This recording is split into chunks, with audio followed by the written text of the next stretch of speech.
Саламатсыңарбы балдар? Анда эмесе балдар, сабакка керектүү окуу куралдарыңар даяр болсо, кезектеги телесабагыбызды баштайбыз. Анда экранга көңүл бурсак. Бүгүнкү сабактын темасы тиричиликтин органикалык эмес компоненттери, суу жана минералдык туздар.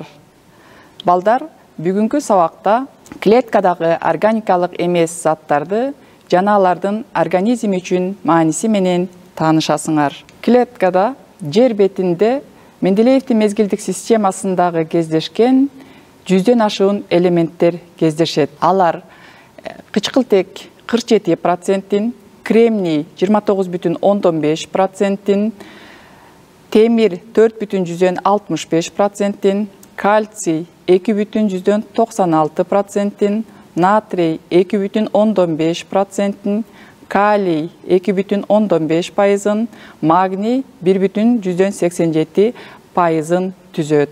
Калган элементтер пайызын башка элементтер түзөт. Клетканын химиялык элементтик курамы ар кандай организмдердин клеткасы сырткы түзүлүшүнүн өзгөчөлүгүнө, аткарган функциясына көз каранды болуп, химиялык курамы боюнча айырмаланат.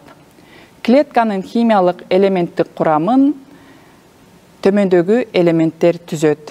Кычкылтек 70%, көмүртек 16%, суутек 9%, азот 2,15%, кальций 1%, фосфор 0,15%, калий 0,13%, калган элементтерди башка катнаштык кездешет. Организмдин курамындагы заттар экиге бөлүнөт: органикалык эмес заттар жана органикалык заттар.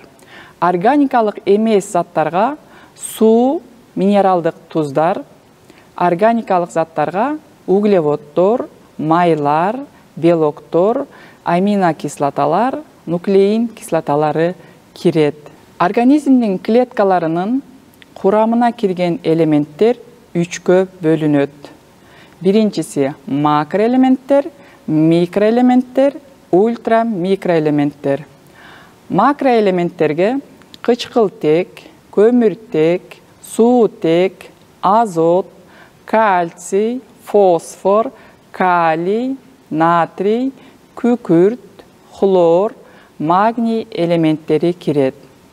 Макроэлементтер суунун курамын, органикалык заттардын негизги массасын түзүп, организмде биогендүү элементтер же органогендүү элементтер деп аталат. Макроэлементтердин сандык катышы 0,1 катышта болот. Экинчи микроэлементтер. Микроэлементтерге темир, цинк, фтор, молибден, жез, хром, кремний, йод, марганец, алюминий, кадмий, бор жана башка элементтер түзөт. Микроэлементтер ткандардын массасында 0,1% азыраак концентрацияда кармалган элементтер микроэлементтер деп аталат. Үчүнчү, ультрамикроэлементтерге селен, кобальт, ванадий, уран, радий, алтын, сымап, берилий жана башка элементтер кирет. Эгерде элементтердин курамы 1/1000,000% аздык кылса, ультрамикроэлементтер деп аталат. Азыркы учурда ультрамикроэлементтер толук изилденип бүтө элек. Балдар, анда кээ бир элементтердин биздин жашообузда кандай ролу бар экенине токтоло кетсек. Анда адамдын организмдеги кычкылтектин ролу. Кычкылтек организмде гемоглобин түрүндө эритроциттердин жана булчуңдун миоглобининин составына кирет. Дем алууда кычкылдануу үчүн суу керектелет. Көпчүлүк органикалык заттарда кандын курамында кычкылтектин курамын көтөрөт. Иммунитетти көтөрөт, уйкуну жөнгө салат, организмдин стресске жөндөмдүүлүгүн жогорулатат, ички органдардын ишин жөнгө салат. Демек, тирүү организмде кычкылтексиз жашоо жок. Экинчи элемент темирдин организмге тийгизген таасири.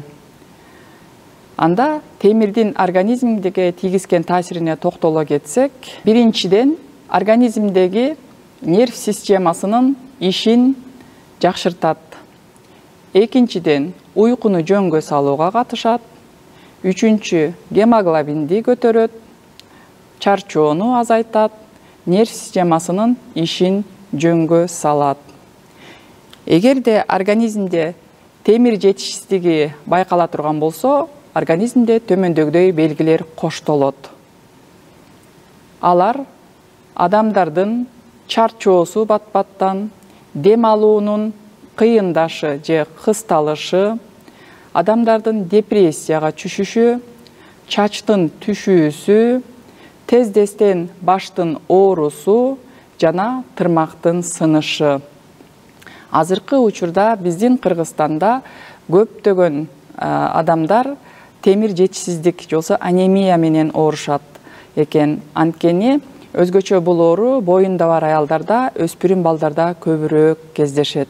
Эми курамында темир кездешкен азык заттар кайсы организмдерде кездешет экен? Биз күндөлүк турмушта темири бар азык заттарды жаныбарлардан жана өсүмдүктөрдүн организмдеринен алат экенбиз. Биз төмөндөгү тамактарды күндөлүк рационубузга кошуп жүрсөк, анда биз темирге болгон талабыбыз азаят экен. Мисалы, темир өтө көп санда фисташкаларда, бордо, шпинатта, чечевицада, бурчак, гречка, арахис, сулуу, буудай өсүмдүктөрүндө көбүрөөк кездешет экен. Организмде кальцийдин мааниси сөөктүн бекемдигин камсыз кылат, ашказандын иштөөсүн жакшыртат, кан тамырлар чың болот, инсулинди жөнгө салууга катышат, булчуңдун серпилгичтигин, тонусун жөнгө салат, чачтар жылтырап жолсо кулпуруп тургандыгына жардам берет, тиштер сөөктөр бекем жана катуулугун камсыз кылат, жана кан басымды жөнгө салып турганга жардам берет экен. Эгерде организмде кальцийдин составы бул жаш өзгөчөлүгүбүзгө жараша да көз каранды, улгайган сайын организмде кальцийдин запасы азаят. Кальцийдин саны аз санда кездешсе, биздин органдар системабызга кандайдыр бир деңгээлде терс таасирин тийгизип, бизге сапаттык өзгөрүүлөрдү көрсөтөт экен. Курамында кальций кездешкен азык заттар бул өсүмдүктөрдөн дагы, жаныбарлардан дагы алат экенбиз. Өзгөчө балыкта, сырда, капустада, козу карында, жумурткада, сарымсакта жана жаңгакта көбүрөөк санда кездешет. Андан кийинки элемент бул магний элементи. Магнийдин организмде кездешүүсү сөөк жана тиштин 60%, мээ жана жүрөк, боор, бөйрөктүн 19%, булчуңдардын 20%, клетка суюктугунун 1%-ын түзөт. Магнийдин организмдеги кызматы эң негизги ичегилердин иштөөсүн жакшыртат, нерв системасынын ишин жакшыртат, холестеринди организмден чыгарууга жардам берет, өттүн иштөөсүнө таасирин тийгизип, өттүн бөлүп чыгуусун жөнгө салып турат, жана энергиянын булагы катары жүрөктүн булчуңдарын иштөөсүн жөнгө салып турат. Эгерде организмде магний элементи жетишсиз боло турган болсо, төмөндөгүдөй ооруларды пайда кылат экен. Дайыма тездестен баштын оорусу, холестериндин деңгээлинен көтөрүлүшү, аялдарда айыздык циклдын бузулушу, бат-баттан чарчоо жана булчуңдардын салмактанышы, оорлошу жана тырмактардын сынышына алып келет экен. Эгер өсүмдүктөрдө магний жетишсиз болсо, анда хлоропласттагы хлорофилл данчалары бузулуп, өсүмдүктүн жашыл органдары же жалбырагы саргарып, катып калат экен дагы, хлорофилл данчалары өзүнүн функциясын жоготот, натыйжада өсүмдүк кургап баштайт. Андан кийинки элемент бул азот. Азот организмдин кургак массасынын 1–3%ке чейинкисин ээлейт. Өсүмдүктөрдө азот жетишсиз болсо, өсүүсүн начарлатып, жалбырактары майда болуп, өсүүсү кечеңдейт. Организмдеги йодтун мааниси. Организмде йодтун жетишсиздигинен кретинизм, Базедов жана богок оорулары күч алат. Биздин Кыргызстанда богок оорусу менен көп адамдар оорушат. Анткени биз күндөлүк турмушта ошо тамак аш рационубузда йодтун сандык өлчөмү азыраак болуп эсептелинет экен. Ал эми деңиз жээгинде жашаган мамлекеттерде бул оору менен дээрлик оорушпайт же ооруса да аз санда болушат. Анткени деңиздин жээгинде жашаган мамлекеттерде ал азык затты деңиз өсүмдүктөрүнөн алышат экен. Биз бир күндө канча йод алышыбыз керек? Йодтун суткалык нормасы канча? Жаш балдарда 90 микрограмм, өспүрүмдөрдө 120 микрограмм, чоң кишилерде 150 микрограмм, боюнда бар аялдарда 250 микрограмм, улгайган адамдарда 100 микрограмм.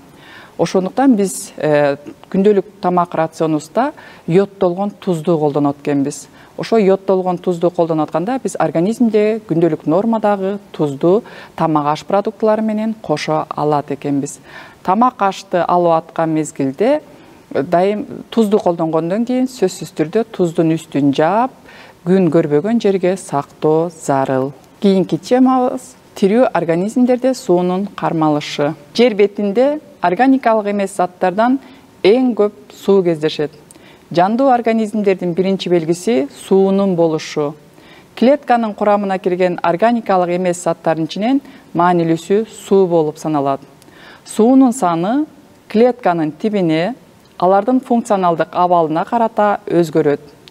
Организмдин жаш өзгөчөлүгүнө жараша суунун саны өзгөрүп турат. Клетканын жашоо тиричилигинде канчалык интенсивдүү болсо, суунун кармалышы жогору болот. Жаныбарлардын, өсүмдүктөрдүн организмдерине суу сырткы чөйрөдөн келет. Тирүү организмдерде суунун кармалышы дарактарда 50-75%га чейин, жаныбарларда 60%га чейин, адамда 70-80%га чейин, бадыраң дарбызда 90%га чейин, балырларда 95-98%га чейин, медузаларда 99%га чейин суу кармалат экен. Өсүмдүктөрдө эң көп кармалганы бул бадыраң жана дарбыз болуп эсептелинет экен. Ал эми жаныбарлардын 99%-ин суу түскөн бул медуза болуп саналат экен. Адамдын организмде суунун кармалышы. Адамдын организмде суунун кармалышы ар түрдүү органдарда ар кандайча болот экен. Мээде 75% суу, канда 92% суу, скелеттин 22%, булчуңдардын 75%-ин суу түзөт экен. Өпкөдө 83, боордо 71, сөөктөрдө 31, териде 64, бөйрөктө 79, булчуңдарда 79% суу кармалат. Балдар эми төмөндөгү видеого көңүл бурсак. Биз суу ичкенде ооз көңдөйүнөн суу кызыл өңгөч аркылуу ашказанга келип түшөт. Ашказанга келип түшкөндөн кийин суу ичегилерге өтүп, кан аркылуу дененин бардык органдарына тарап, күчтүү эриткич катары бардык органдарыбызды камсыз кылып турат. Андан кийин эң биринчи ташуучу функциясы аткарылып, дененин бардык органдарына барат. Кандын эң негизги бөлүкчөлөрүн бул жүрөккө барган мезгилде дененин бардык органдарына таралып, бөйрөктүн 50%-ин ичегилерде жана дем алууда сыртка суу бөлүнүп чыгып турат экен. Андан тышкары суу тери аркылуу дагы тер түрүндө сыртка бөлүнүп чыгып турат. Жүрөктүн дүлөйчөлөрүнө жана андагы керегелери аркылуу мээге, гипоталамуска сигнал барып, биздин чаңкообузду жана суусаганыбызды билдирет экен. Ал сигнал келген мезгилдерде биздин организмибизде информация суунун жетишсиздиги жоксо кандагы суунун аздыгын пайда кылат экен дагы организмде суу соону пайда кылат. Натыйжада биз суу ичебиз жана чаңкообузду кандырабыз. Эми суунун бир күндүк нормасы кандай? Азыркы мезгилде суу ичкен абдан актуалдуу болуп баратат. Бардык адамдар бир күндө 2 литрге чейин суу ичиш керек деп айтылат. Бирок көпчүлүк адамдар канча салмакта, канча сууну кабыл ала тургандыгыбызды биле бербейбиз. Эми эгерде салмагыбыз 40 килограмм болсо, 1,2 литр. Эгерде 45 килограмм боло турган болсо, 1,4 литр. Салмагыбыз 50 килограмм болсо, 1,5. Салмагыбыз 55 килограмм болсо, 1,7 литр. 60 килограмм салмактагы адамдар 1,8. 65 килограмм салмактагы адамдар 2 литр. 70 килограмм салмактагы адамдар 2,1 литр. Эгерде салмагыбыз 100 килограммга чейин болсо, анда 3 литрге чейин сууну кабыл алышыбыз керек экен. Эми биз ар кимибиз өзүбүздүн салмагыбызды, боюбуздун узундугун билет болушубуз керек. Канча литр суу иче тургандыгыбызды биле алдык деп ойлойм. Кийинки суунун функциясы. Организмдеги суунун функциясы суу эриткич. Суу бул универсалдуу эриткич болгондуктан организмдеги бардык химиялык реакцияларга катышат. Экинчи, фотосинтез процессине катышат. Фотосинтез бул өсүмдүктөр үчүн эң маанилүү процесс. Эгер организмде фотосинтез процесси жүрбөсө, өсүмдүктөрдө тиричилик процесси токтойт. Химиялык реакцияны жөнгө салат. Бардык организмдеги реакциялардын эң негизги катышуусу бул суунун жардамы менен жүрөт. Температураны жөнгө салат. Организмде чоң жылуулуктагы буулануунун жардамы аркасында температура жөнгө салынып турат. Ал жылуулук менен коштолот дагы, жылуулуктун бөлүнүп чыгышы бууланууга көз каранды. Өсүмдүктөрдө бул процесс транспирация процесси менен, ал эми жаныбарларда тердөө процесси аркылуу ишке ашат. Андан кийинки функциясы ташуучу функциясы. Суу аркылуу дененин бардык органдарына заттар ташылып, жеткизилип турат. Ар кандай заттарды ташуу үчүн чөйрө. Организмге сырттан келген заттар ташылат жана организмде бөлүнүп чыгарылат. Жанды организмдер үчүн ички чөйрөнү пайда кылат. Же болбосо гомеостаздын туруктуулугун камсыз кылат. Андан кийинки мааниси клетканын борпоңдугун камсыз кылат. Эгерде организмде суу жетишсиз болсо, клеткага таасирин тийгизет дагы, биздин организмибизде клетканын серпилгичтиги, ийилгичтиги төмөндөйт. Андан кийин суу өсүмдүктөрдүн жашоосунда кандай мааниге ээ көрөлү? Биринчи, суу аркылуу минералдык заттар ташылат экен. Демек, өсүмдүктөр үчүн дагы эң чоң маани бул минералдык заттарга көз каранды. Андан кийин уруктун өнүшүнө катышат. Эгерде ар бир өсүмдүктүн өзүнүн уругунун өнүү шарттары жана сууга болгон талабы бар. Эгерде ошол сууну оптималдуу абалда ала албай калса, өсүмдүктүн өсүүсү токтолот же өнбөйт.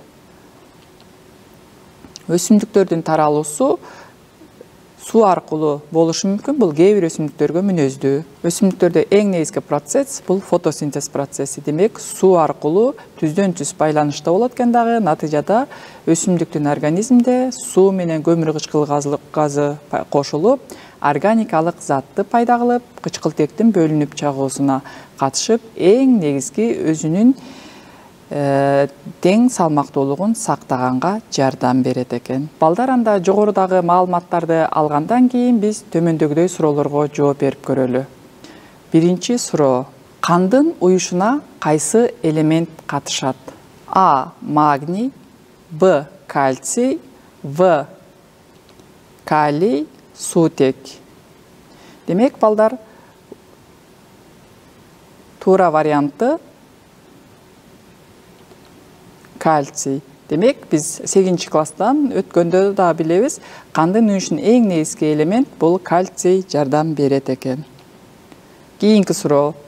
Организмде темирдин жетишсиздиги кайсы ооруну пайда кылат? А. Кариес, Б. Богок, В. Анемия, Г. Флюороз.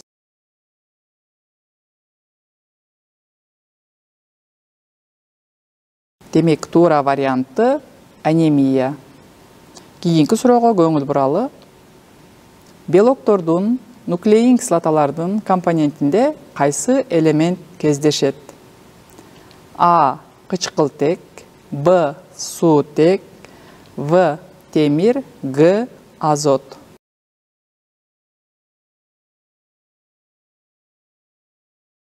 Демек, силердин жообуңар даяр болсо, азот. Белоктун нуклеин кислоталарынын компонентинин эң негизги элементин азот элементи түзөт экен. Кийинки суунун функциялары. Схеманы толуктайлы балдар. Кандай функцияга ээ экен? Суунун функциясы. Биз жогоруда айтып өттүк, эң негизги функциялары.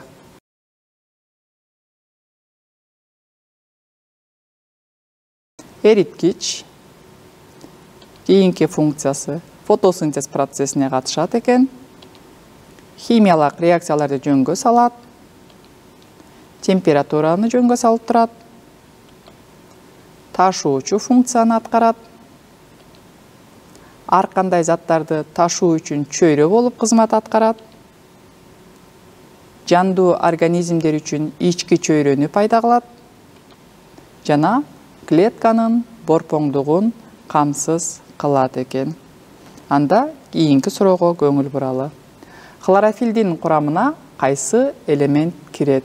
А. Кальций, Б. Натрий, В. Калий, В. Магний. Туура жообуңар даяр болсо балдар. Туура жообу магний. Кийинки суроо. Жандуу организмдерди кандай организмдер деп атасак болот? А. Көмүртектик, Б. Суутектик, В. Жансыз, Г. Кремнийдик.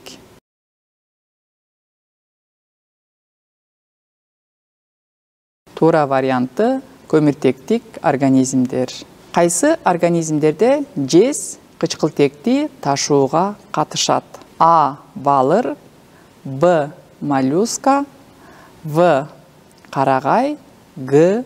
Балык. Силер бул суроо менен зоология курсунан дагы тааныш болушуңар керек. Демек, туура варианты моллюскаларда. Кийинки суроо. Курттар туруктуу формасын кантип сакташат? А. Сууга байланыштуу, Б. Кычкылтекке байланыштуу, В. Көмүртекке байланыштуу, Г. Азотко байланыштуу.